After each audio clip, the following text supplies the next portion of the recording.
Thank you for joining us online here at Fam Church as we continue our Christmas series, The Force Awakens. Now, if you haven't already, please click the subscribe button below and subscribe to us here on YouTube, or go out to Facebook at facebook.com/famchurch and give us a like. And now, our lead pastor, Brian Lane. If you're here for the first time this morning, we're really glad that you have joined us. And if you're in church for the first time or the first time in a long time, I just want to tell you, sit back, relax, and enjoy yourself. We don't want anything from you. We've got something for you. We hope all that you experience this morning will help in your life journey, and we hope that it'll help you to connect with Jesus like you never have before. And so that's what we want from you this morning. And this morning we are continuing our Christmas series, The Force Awakens.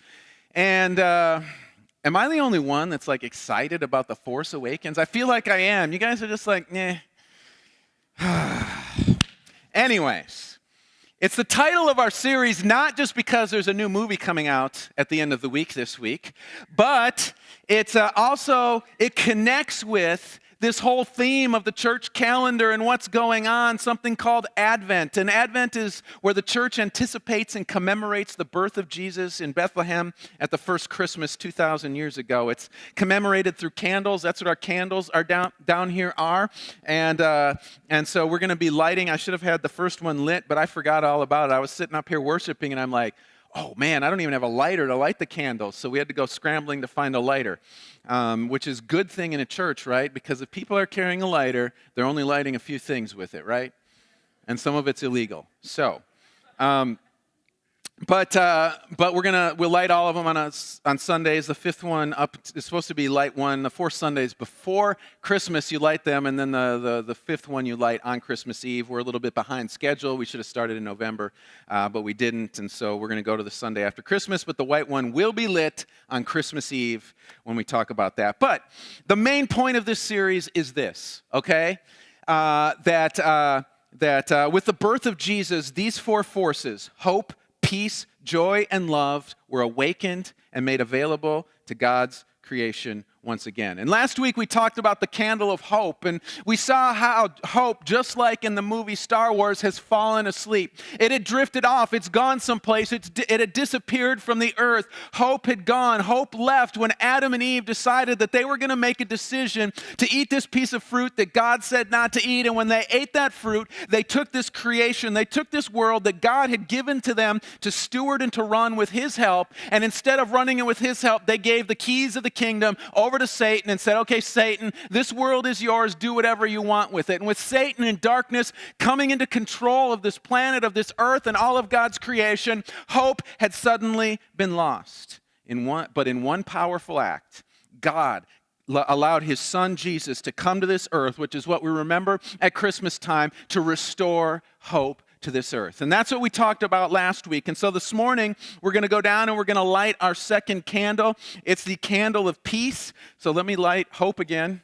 Hope didn't burn out. He just took a break. Maybe not. Hope, light, okay. Now peace is being lit today. Maybe. There we go. All right. So we've got 2 of our candles lit. Today is peace. And peace is something that I think all of us could use a little bit more of in our lives. Is that correct?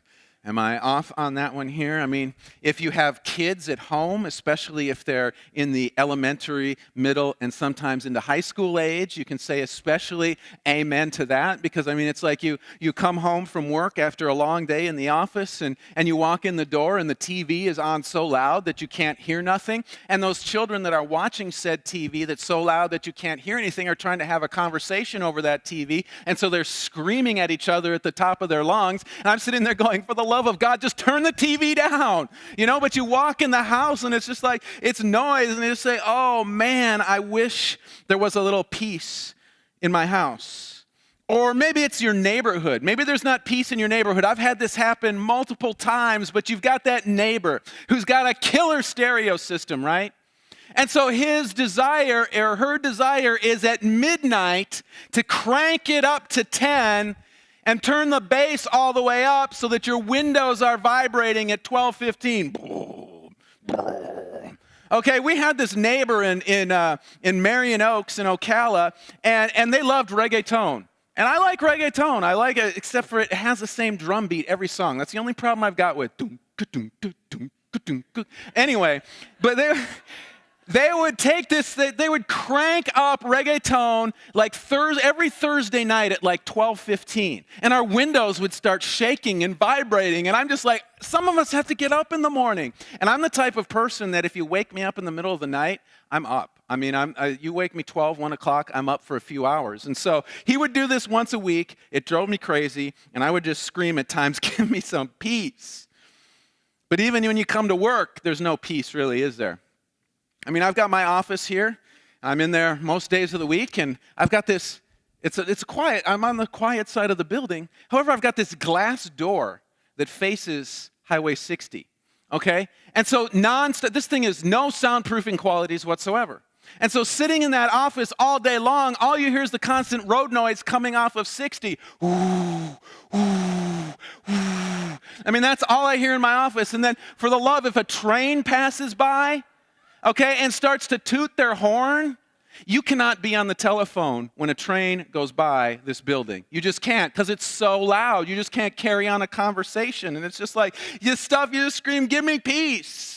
Some of you are going, oh, that's cute, but I'm a little more intense than that. You know, I know there's 25 armed conflicts going on in the world right now, and when we end those things, then we're going to have peace in the world. And I know that some people are sitting there going, man, just relax, bro. I know how we can get peace in this world, dude. It's just a state of mind. We all need to put on our tie-dye t-shirts, you know, smoke a little weed and do some yoga together, and everything's going to be good, right, man? No, I literally had a youth this week post this on his Facebook page. I got to quote him. He said this: if we could get everyone in the world to smoke a joint at the same time, there would be 2 hours of peace. Can I tell you that if smoking a bunch of weed brought peace, then some of the most dangerous areas in America would be some of the most peaceful areas in America, okay? Let's just be real here. And then I've mentioned this before too. When I think of the word peace, what comes to mind is the Peacekeeper nuclear missile. Just because I grew up in the 80s, and that's what was on the news. It was the ultimate weapon in the U.S. nuclear arsenal, this Peacekeeper missile. It had 10 multiple re-entry warheads on the top of it, so we could launch this thing and nuke 10 cities off of one missile. And it was called the Peacekeeper because China and Russia would look at this missile and go, well, if we don't knock them all out, they can knock 10 of our cities out. And so they're just going to keep peace because they don't want all of their cities annihilated with this vicious missile. And I'm not trying to advocate here that nuclear bombs keep peace. I mean, I remember it went during that peaceful time, and growing up in high school in the 80s, I mean, we had nuclear bomb drills during the school day, okay? They would have you get under your desk or a secure, we had this shelter area in one of our hallways. It was designated a shelter, okay? Do you really think a desk is going to protect you from a nuclear bomb? I mean, it's just so stupid, right? I mean, oh yeah, the radiation can't get me under here. You know, it's not going to happen. But see, when we lit this candle of peace a few minutes ago, it was not because Jesus was going to bring the Peacekeeper missile with him or a giant bong so that he could gather everyone together to get high and have peace. The peace that was reawakened with Jesus does have some aspects of that stuff, not getting high, but there's much more to the peace that Jesus brought. And so this morning, we're going to go once again to the Old Testament in the book of Isaiah. We're going to be in Isaiah's chapter 11 and 12. And so if you have your Bible, you can turn there. And I know that I say this every week, and so if you're a regular with me, please bear with me.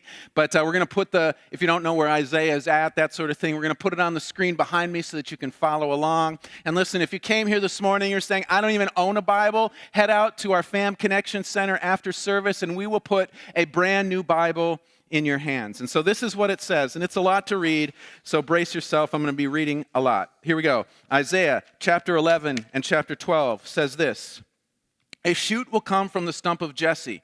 From his roots, a branch will bear fruit. The Spirit of the Lord will rest on him, the spirit of wisdom and understanding, the spirit of counsel and of might, the spirit of knowledge and fear of the Lord, and he will delight in the fear of the Lord. He will not judge by what he sees with his eyes or decide by what he hears with his ears, but with righteousness he will judge the needy. With justice he will give decisions for the poor of the earth. He will strike the earth with the rod of his mouth, and with the breath of his lips he will slay the wicked. Righteousness will be in his belt, and faithfulness the sash around his waist. The wolf will live with the lamb, the leopard will lie down with the goat, the calf and the lion and the yearling together, and a little child will lead them. The cow will feed with the bear, their young will lie down together, and the lion will eat straw like the ox. The infant will play near the cobra's den, and the young child will put its hand into the viper's nest. They will neither harm nor destroy on all my holy mountain, for the earth will be filled with the knowledge of the Lord as the water covers the sea. In that day, the root of Jesse will stand as a banner for the peoples. The nations will rally to him, and his resting place will be glorious. In that day, the Lord will reach out his hand a second time to reclaim the surviving remnants of his people from Assyria, Lower Egypt, Upper Egypt, from Cush, Elam, Babylonia, from Hamath, and from the islands of the Mediterranean. He will raise a banner for the nations. He will gather the exiles of Israel. He will assemble the scattered people of Judah from the four quarters of the earth. Ephraim's jealousy will vanish, and Judah's enemies will be destroyed. Ephraim will not be jealous of Judah, nor Judah hostile towards Ephraim. They will swoop down on the slopes of Philistia to the west. Together they will plunder the peoples of the east. They will subdue Edom and Moab, and the Ammonites will be subject to them. The Lord will dry up the gulf of the Egyptian sea with a scorching wind. He will sweep his hand over the Euphrates River. He will break it up into 7 streams so that anyone can cross over in sandals. There will be a highway for the remnant of his people that is left from Assyria, and there was for Israel when they came up out of Egypt. In that day you will say, I will praise you, Lord. Although you were angry with me, your anger has turned away, and you have comforted me. Surely God is my salvation. I will trust and not be afraid. The Lord himself is my strength and my defense. He has become my salvation. With joy you will draw water from the wells of salvation. In that day you will say, give praise to the Lord, proclaim his name. Make known among the nations what he has done, and proclaim that his name is exalted. Sing to the Lord, for he has done glorious things. Let this be known to all the world. Shout aloud and sing for joy, my people Zion, for great is the Holy One of Israel among you. Okay, so to start off, let's get a little bit of background information on this section, on this section of Isaiah. All right, and if you were here last week, I told you about the Assyrians, and I told you the story of how the Assyrians were waiting at the border to come in and crush and destroy and wipe out Israel. And the Israelites, it was dark. It was a dark time, and they were just watching this, anticipating the horror that was about to come on them from the Assyrians. And so now we fast forward 2 chapters, because last week we were in chapter 9. We're in chapter 11 this week. The Assyrians have come. They have invaded the land. They have destroyed everything but Judah and Benjamin in the city of Jerusalem. All the rest of the 10 territories of the nation of Israel has been completely conquered by the Assyrians. They're running the land, vicious, cruel, hardcore people out there running their territory. Okay, and so here they are, and so it is saying here that they had cut down the cities. Okay, the Assyrians had cut down the cities, and they destroyed them, and they'd taken all of these people as captives of war. And so it starts off this section by talking about the shoot that will come from the stump of Jesse. And that's the stump that they're talking about here. See, Assyria has come in and cut everything down, and all that's left is a stump. I mean, have you ever cut down a tree or cleared land to build buildings? Anybody? No? Okay. I cut down a tree Thanksgiving weekend. Thanksgiving week, we had this live oak in our front yard. So what happens if I just cut down that tree and leave the stump out there? What happens to this stump? It starts to grow, right? Something will come out of that. Something will start to grow out of this stump. I mean, when I was a kid, I told you the story, it was months ago, about the time I got lost in logging trails in northern Wisconsin. Okay? Well, these logging trails that they had, what they did was that these paper mill companies, they would just have contracts for tens of thousands of acres of public land. And what they would do is they would go in there with these machines, they would cut the trees off right about here, just leave a little stump. They would go in, cut all the trees, mulch all that stuff up, turn it into paper, and then they would let it sit for 10 years. And what would happen is all of these stumps that they had left there would start to sprout again, and they would start to grow again. And suddenly trees would reappear in that area again. It was kind of a natural, renewable resource for the paper companies and for the paper mills in order to make paper. And that's what they're getting at here when he talks about a shoot will come up from the stump of Jesse. He's saying, look, the land has been cleared. The Assyrians have come in. They have invaded the land. They have leveled everything that's there. But a shoot is going to come. They've left a stump, and from that stump will come this person that is going to do some crazy things. It says he's going to have the Spirit of God upon him. It says he will have wisdom and power.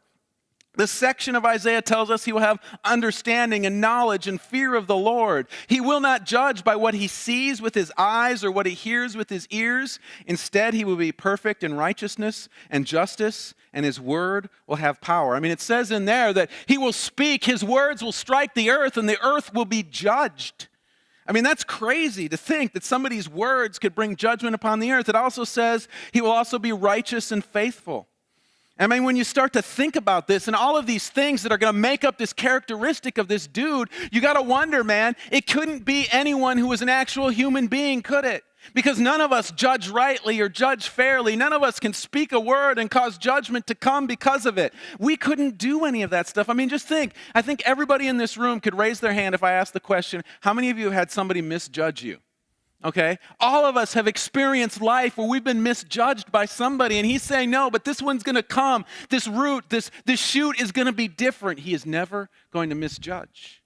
And so that makes you think about, well, then who could it be? Who is the only one who's ever been perfect in righteousness? Well, this has to be Jesus they're talking about here in this text. It couldn't be anyone else. The son that was born 2,000 years ago, this person who brought hope into the world, it looks like he's also bringing peace into the world. And I think to strengthen this argument that he's talking about Jesus, something that we need to know about Jesus, he was a descendant of Jesse. It says that he's coming from the stump of Jesse. And I'm sure some of you are saying, yeah, who is Jesse? I mean, I know about Jesse's girl, but I have no idea who Jesse is. All right, if you laughed at that, you grew up in the 80s, I'm guessing.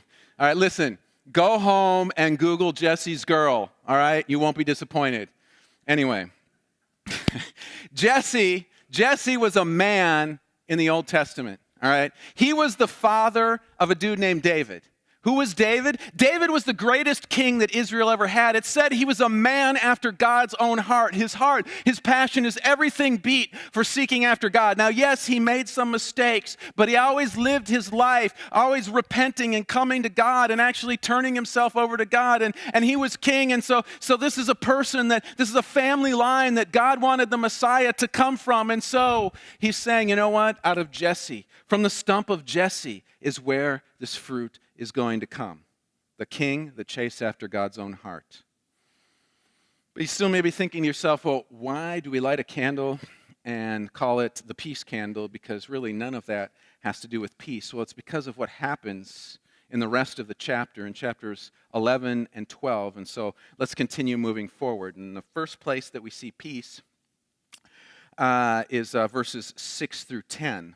And this is what it says there. The wolf will lie down with the lamb, the leopard will lie down with the goat, the calf and the lion and the yearling together, and a little child will lead them. The cow will feed with the bear, their young will lie down together, and the lion will eat straw with the ox. The infant will play near the cobra's den, and the young child will put its hand into the viper's nest. They will neither harm nor destroy on all my holy mountain. For the earth will be filled with the knowledge of the Lord as the waters cover the sea. There must be some crazy stuff going on there, right? The wolf will lay down with the lamb, the leopard will lay down with the goat, the calf and the lion will chill together, a cow will feed the bear or feed with the bear, a child will play near a cobra hole. Sounds awesome, right? Yeah, cobra holes, that's where you want your child to play. Everybody says, oh yeah, man, I can't think of a better spot for my kid to play than with a cobra hole. None of us want to do that with our kid or for our kid, have them play at a cobra hole unless we've got ulterior motives for the reason why our kid is playing at a cobra hole. There's a city in India, okay, where they legit keep pet cobras. Everybody in town has a pet cobra. Okay, cobras literally roam the streets. Now, they've removed the fangs from them and they've removed the venom sacs, but like this is their kid's play toy, a cobra. But the cobra's not very happy about being the kid's play toy because he's going to start trying to strike the person. Okay, I mean, it's just crazy. I mean, 1-year-old's playing with a cobra, and this cobra is not a happy pet. Okay, he is not very pleased with being messed with by the kid. He's like, come here, and this kid's like, come here, punk. I'll fix you. Here, bite him. Okay, nice, all right? But this is a literal city that this is going on. But no sane person would let their kids play in or near a cobra hole. Or think about the wolf and the sheep. I mean, if you were a shepherd, I mean, shepherding was a big thing back then. Would you take your sheep and say, hey, play with the wolf? I mean, is that something that crosses your mind? I hope not, because you won't have sheep for very long.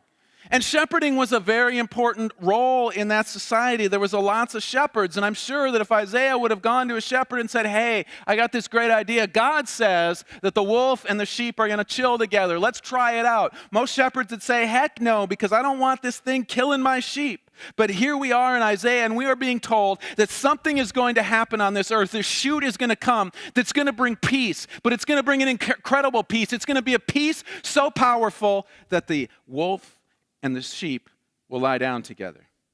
And I know that, some of you guys are thinking, how is this even possible? I don't see how this could work. And I'd like to tell you, I know why this is going to work, but I don't understand really what's going on here. I mean, I got some theories behind it, but I'm not going to explain all of these different theories I've got to you. But here's what I can conclude from this, okay? First of all, when God created this earth, the animals were not designed to kill each other.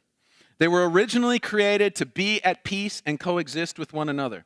The wolf was not put here to destroy the lamb, but when Adam and Eve ate that fruit, they completely destroyed not just their relationship with God, but they destroyed all of creation's relationship with God as well. See, there was supposed to be peace on all levels of this planet, not just peace between people. But in the coming of this shoot, it's going to be fixed. It's going to restore peace and creation. Now, some of you may be thinking, well, this is talking about Jesus, and we are celebrating his coming at Christmas, then why has this not happened already? The reason it hasn't happened yet is because this shoot, Jesus hasn't completed the final task of taking his place as king of this earth and destroying sin so that it no longer has power over anyone or anything in this universe. This day is still to come. But it's more than just the animals that are going to be at peace, okay? One day, earthquakes will no longer be a part of the story of the history of people. Tsunamis will not rise up out of the ocean and destroy cities. One day, volcanoes will not explode and send lava onto people and killing tens or hundreds of thousands of people. One day, tornadoes will not drop from the cloud and hurricanes will not form on our oceans. One day, everything in creation will be at peace. And I know that some of you are probably thinking, because I thought the exact same thing. How is that even possible? I mean, this is just like the natural flow of the earth here with this whole thing. I don't know how this is possible either. The only thing I can say is the earth is probably going to be a lot different in this time, in this place, when Jesus comes to rule and reign and does away with sin. But with the coming of the shoot, with the coming of Jesus, he's going to bring peace to all creation. The second thing that we see here in Isaiah is that not only is Jesus going to bring peace to creation, he's going to bring it to all people as well. If we were to read verses 10 through 16 of chapter 11, he talks about the peace that is going to happen between people. And he starts off by saying this root of Jesse will stand as a banner for all people and for all nations. I mean, what does that mean, stand as a banner? Because we've got banners. We think of banners. I mean, I carried a banner last night in front of our float in the parade. It didn't mean anything special. It didn't mean anything. It said Fam Church on it. It had our webpage and it had some of our social media sites on it. That's all that was on it. It's not something that you would come out and rally around and get excited about. Woohoo, he's got a Fam Church banner. Let's do this. But see, back in the day, back when this was written, back when Isaiah spoke these words, a banner was a little different thing. It wasn't something that you just carried in front of you to communicate information. See, a banner was something that people rallied around. They created banners as an identification mark and a cause to rally to. So what Isaiah is telling us here is that this shoot is going to be a rallying mark for all people, for all nations. Everyone is going to rally to him, and when they do, it will be a place of rest. mean, verse 16 even tells us that these Assyrians, these wicked, crazy people that have invaded the land and destroyed the city, even those guys are going to come to the land to have peace. God said there's going to be a highway for Assyria to come to the banner, to come to the shoot. And God is telling us that if we want true peace between people and between nations, the solution is rallying around the banner that is Jesus. See, the answer is not in having the most awesome nuclear weapons and calling it the peacekeeper. The answer is not in having the world get together for a giant smoke-in while everybody gets high at the same time. It is not peace treaties or defeating ISIS or communism. It's only found in and under the banner of Jesus. See, that's the only place where true peace is found. See, Isaiah is telling us that we need to picture a world where every person, where every nationality, where every country puts Jesus as their banner, as the person they look to for the solution to every situation and circumstance that comes along. And when that happens, when we get to that place where everybody is looking to Jesus as the true solution, as the true answer, as the true source, that is when peace is going to truly come to this earth. And this is another reason we light a candle for peace in Advent. Jesus is the one who brought and still brings peace between the peoples of the earth. Then the third thing that I see in this section of Isaiah is that the shoot will bring peace between people and God. That's what chapter 12 is all about. See, the shoot, it says, was going to cause God's anger to turn away. This shoot was going to bring God near and allow him to comfort us. This shoot was going to allow God to become our salvation and our source of joy. And for so many people, that's the struggle really that they face, is they really don't have this kind of peace in their life. Their life is a mess, not because the wolf is gonna eat with the sheep or a cobra will bite the baby. Their life is not a mess because ISIS is going crazy or North Korea wants to bomb us. For most people, the struggle is that the struggles that they face in life are because they don't have peace with God. They haven't found God as their salvation. They have not made God their strength and source of joy. But see, that's not how God intended for us to live our lives, separated from Him and in a place where we have absolutely no peace. God intended us to live our life in connection with Him so that we could have peace all throughout our lives, regardless of what's going on any place else, anywhere else in our life, anywhere else in our world. He came so that we could have peace. We try to make peace through every other thing that we can imaginable, but God is telling us He has peace right here available to us through this shoot, through His Son named Jesus. And that's the ultimate peace that He brings. That's the ultimate peace that He brings to each one of us. And so, Lewis, if you could come on back up. The challenge is, what is God saying to us? There's a couple of things I think God is saying to us. First, there's some people in this room who are searching for peace, but they haven't turned to the one that can bring peace, and that is Jesus.